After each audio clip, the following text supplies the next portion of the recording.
while Provoke is under challenging circumstances currently, I'll just put it this way is that, sometimes you're not on the ball in terms of how the consumer habits are changing.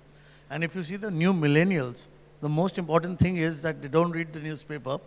So when you wanted to build a cult brand in the early 2000s, what you did was you used the local newspaper, you used live events and everything. Now, if you see, the habits have changed dramatically, and the new generation is only Instagram. If you actually give an ad in the newspaper, you're not cult, you're a fuddy-duddy brand.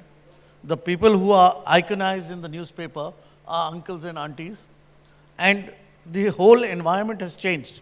And obviously, if you see, the trends are very, very visible on small things. You take artists who are YouTube artists, and suddenly you don't have a single ad of them, and suddenly if they create an event, there are 10,000 people there. And that is the big difference which has come about. And we have to follow that trend, because in the future, if you talk about a whole generation which hasn't read newspapers for 15 years, then it's not going to start happening. If you see the recent BARC, status, in BARC, 76% of viewership is coming from rural India, and 26% is coming from urban India. And out of the 26% coming from urban India, only 11% is from the top 20 metros.